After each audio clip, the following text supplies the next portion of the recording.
TK에서 바라보는 정치, TK가 바라는 정치, 대구 경북의 다양한 목소리를 펼치는 TK 광장의 결투입니다. 오늘 더불어민주당 강민구 전 최고위원 나오셨고요. 안녕하세요.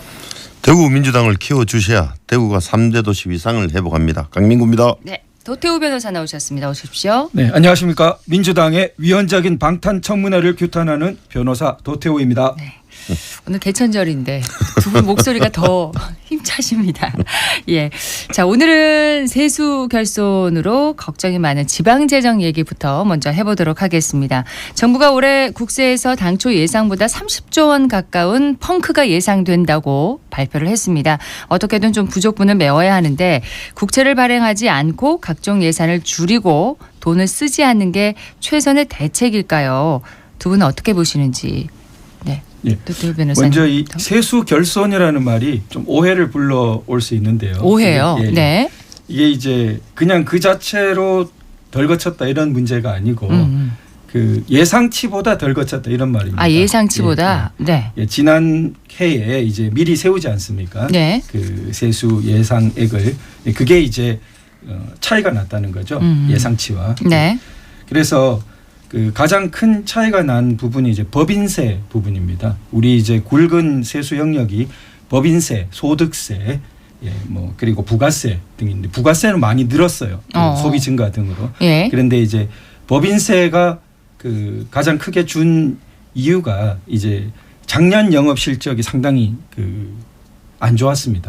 그러다 보니까 그 파장이 있었는데 올해는 좀 좋았다고 많이 이야기되고 있습니다. 네. 근데 그게 이제 올해 세금에 바로 반영이 되진 않는 거죠. 네, 그래서 그런 차이가 좀 나는 것인데요. 네. 예, 이런 부분이 그 세수 결손을 그 세수를 예측하는 시스템에 있어서 좀 보완이 필요하다는 이야기가 많습니다. 9월에 이제 예측을 다 제시하다 보니까 그 8월까지 그 결과를 가지고 다음 해 세수를 예측하는 데 좀 곤란하다는 거죠. 그래서 그 제출하는 시기를 최대한 좀 늦춰서 예. 그리고 그 일각에서는 그 예측하는 모델 자체를 공개하지 않고 있는데 네. 예, 그런 부분이 민감하고 이렇게 좀 같이 해서 좀 더 모델을 그 업그레이드 시키는 게 좋지 않겠나는 의견도 제시되고 있습니다. 네. 잘못 이야기하면 그 청취자들 오해를 쓸 수 있는데 이번에만 세수가 부족 30조가 아니고 작년에도 59조가 펑크가 났어요. 이거는 기재부가 네. 그 기재부에 머리 좋은 공무원들이 고시 출신들이 있는데 이렇게 왜 했느냐 했을 때 금방 말씀하셨다시피 법인들의 영업 실적이 안 좋다는 겁니다. 이번에 30조 예상 중에 14조 5천억이 법인세고 자영업자가 내는 종합소득세도 8조 4천억이나 덜 거친다는 거거든요. 네. 그러면 기재부의 명백한 잘못이고 이것은 지금 기업하는 사람들이나 자영업자가 엄청 살기 어려워졌다는 걸 반증하는 거거든요. 예. 근데 문제는 대구예요. 우리 대구. 여기에 정부에서는 추가 국채 발행도 안 하겠다. 지방에 내려보내는 지방교부세도 안 내려보내겠다라는 건데 이 전체 금액이 한 12조 줄이겠다는 건데 대구시마에도 한 1,000억이 준다는 거 아닙니까? 이럴 때 지금 대구 재정 자립도가 44.3%인데 이게 또 작년보다 재정 자립도가 3% 줄었어요. 서울이나 경기도는 재정 자립도가 높아서 국비가 많이 안 와도 살아가는데 네. 지금 50%가 안 되는 재정 자립도로서는 대구 살림살이가 너무 팍팍하다 이 말인데 이걸 어떻게 됩니까? 국민들은 나라에 돈이 없는 게 아니라 도둑놈이 많은 것이 문제라고 생각하시고요. 정부는 좀 더 꼼꼼하게 살펴야 돼요. 한데 대통령실 예산은 계속 늡니다. 왜일까요? 하실 말씀 있으세요? 네. 뭐 도둑놈이라고 법적인 용어를 하면 깜짝 놀랄 사람이 좀 따로 있는 것 같아요.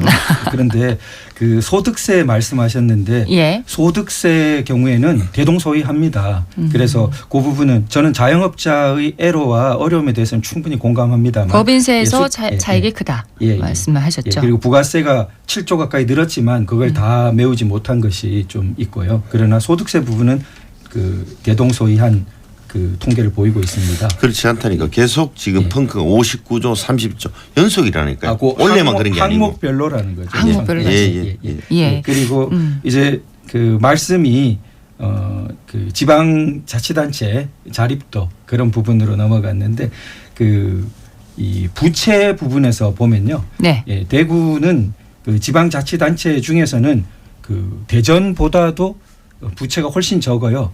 그 대전은 전체 지방자치단체 총 부채액 중에 약 5%에 달하고 대구는 4% 초반대입니다. 4.1% 이렇게. 그러니까 대구 인구가 대전보다 훨씬 100만이나 많은데 그걸 보면은 대구의 그 지방채 발행 비율 이런 부분은 건전한 편입니다. 다른 지방자치단체에 비해서는. 예. 어쨌든 여러 지자체들이 이제 지방채 발행으로 부족한 재원을 마련하고 있는데 대구시장은 지방채 발행 없이 운영하겠다. 재정 운영 원칙을 고수하고 있습니다. 계속 이 방향대로 또 바람직하다고 그러면 보시는 건가요? 이어서 조금 말씀드리면은 네. 그 전체적으로 지방채 혹은 지방 그 정부의 그 지방자치단체의 그 재정 문제는 국가 전체 신인도 국가 부채와 직결됩니다. 네. 그렇기 때문에 중앙 정부에서도 지자체의 그 재정 건전성 때문에 아주 신경 써서 그 특별 회의나 기구를 운영하고 있거든요. 네. 예, 그런 부분이 있고 그다음에 그래서 전체적으로 건전 재정 기조를 유지하려는 대구시의 방향이 그 국가 전체적인 기조와도 맞고 그 자체가 잘못되었다고 보기는 어려울 것 같습니다. 그리고 특히 이제 그 홍 시장님 경우로 보면은 경남 경우에도 아주 그 지방채 비율이 낮습니다.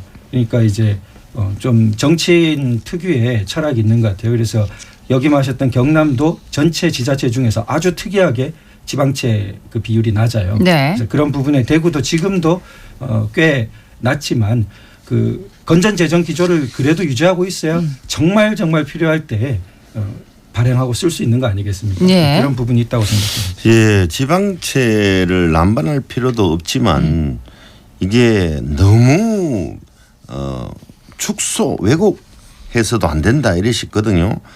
필요한 곳이면 있으면 지방채 발행을 해야 되고요. 우리 자본주의에는 돈이 사람으로 말하면 핏줄 같아서 돈이 돌아야 경제가 돌아가는데 너무 여기에 국한될 필요가 없다 싶고요. 네. 근데 이렇게 하면서도 우리 치수원 같은 거는 구미 해평치수원에 한 3,900억 정도면 되는 것을 안동댐 사람도 안 먹는 이 안동댐을 먹겠다 해서 2조씩이 딱 하면서 이런 거는 참 제가 이해할 수가 없습니다. 이런 게 세금 낭비가 아닐까 하는 이런 생각마저 들거든요.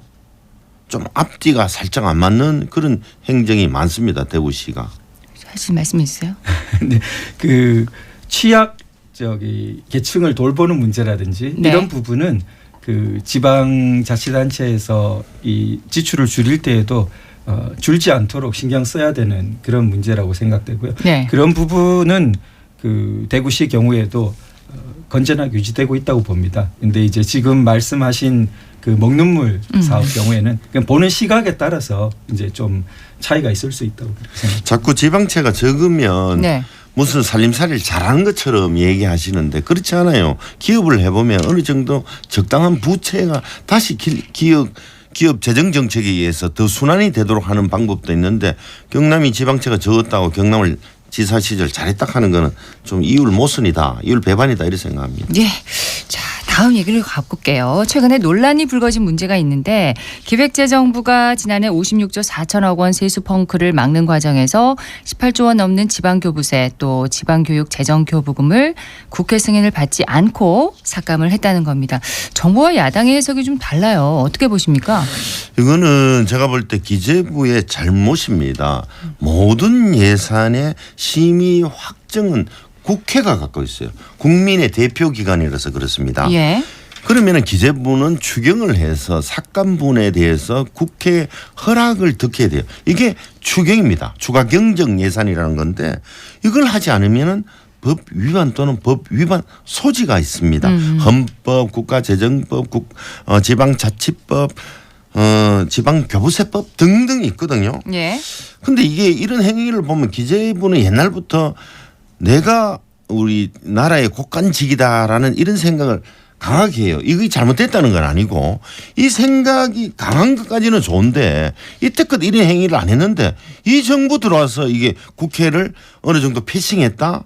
좀 심각한 문제 그리고 어처구니 없는 일이 벌어진 국회 겁니다. 승인을 반드시 받았어야 받아야 했다. 됩니다. 예, 이 예. 부분에 대해서 어떻게 보시나요? 예, 그 부분은 이제 예. 법문상 좀 다툼의 여지가 있다고 보입니다. 이제 국가재정법 43조 보면은 예. 기재부 장관은 필요한 때 분기별 예산 배정 계획을 조정하거나 예산 배정을 유보할 수 있으며 배정된 예산의 집행을 보류할 수 있다. 이렇게 이제 기재부는 근거 규정을 그걸 듭니다. 필요한 때. 예, 그런데 네. 이 예산 배정 속에 그 지방 교부세는 포함되지 않는다는 것이 이제 또 다른 이제 반대되는 주장입니다. 이제 지방 교부세는 별도법도 있고 예. 추경이 그걸 전제하고 있는 듯한 또 법문도 있기 때문에 그런데 그 법문상은 이렇게 서로 각자의 입장이 대립되고 해석의 다툼의 여지가 있다고 생각되지만 네.